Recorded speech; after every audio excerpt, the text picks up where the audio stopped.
with a little math and a little gardening at the same time. Get out your calculators. Growing degree day accumulations. They involve the amount of accumulated heat required for insects and their host plants to flourish. Shari Petrucci is from the Western Mass Master Gardener Association. She's going to talk to us about growing degree days, and if you want to have a green thumb, you better listen up. Okay.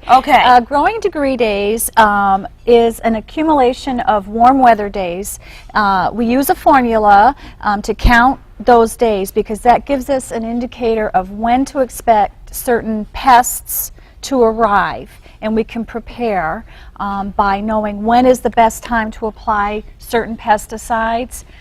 Say like the Japanese beetle. Okay, it ruins the grass because as it rises up from the deeper part of the earth up to the grasses, it eats the roots, and you can see those brown patches that develop. I know those well. Yes, yes. And then once they come out and become flying insects, they wreak havoc on soft tissues, plants, and you know, they can just damage a wealth of, I think there's over 50 plants that they consume. So by knowing the time window in which they're going to come up, we can effectively use pesticides to at the right time. Yeah, because you don't want to apply those pesticides to the ground when they're 3 feet down. Those pesticides will never reach them. And then you're just wasting your money. So you're wasting your money. It'll just leach out. So you want to count your growing degree days, and that will let you know when is the right time to use these pesticide applications. Now, do we need a calculator? Is it this complex? No, you don't need a calculator. Okay, I just use a paper and a pencil, and usually we start on March 1st. So if you haven't started already,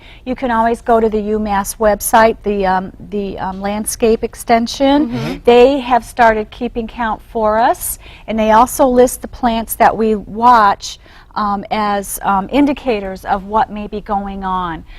They use the maple, they use rhododendrons, forsythia.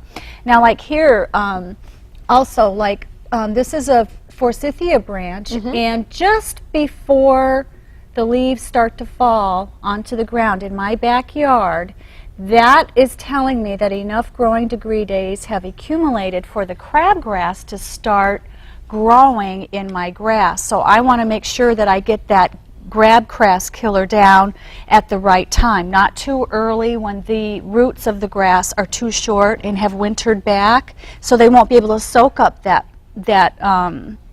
nutrients. That is so impressive. The nutrients in the herbicides. Yeah. Wow. So that is my backyard indicator, because my backyard weather might be different from your backyard weather. Great point. So that's why we all use growing degree days. Now let's throw up that the mathematic equation. We just had it on the screen earlier. Let's put it up again. And you know, I got into TV because I did not want to do math anymore. But let's do it together. Well, you want to have a green thumb. Exactly. So there we go. So it's maximum temperature. You add the maximum temperature of one day with the minimum temperature of that day. You add those two together, you get your answer, and divide it by 2. Okay. If that is above the baseline temperature of 50, you subtract 50 from it. Say your average temperature of that day was 55. So you subtract 50 from 55, you get 5 growing degree days. Okay. And how do you use that number? What does that Well, tell that you? is one day's number. Like on last week's growing degree message from UMass was that we've accumulated 9 growing degree days in 1 week, and we're at the number 55, I think.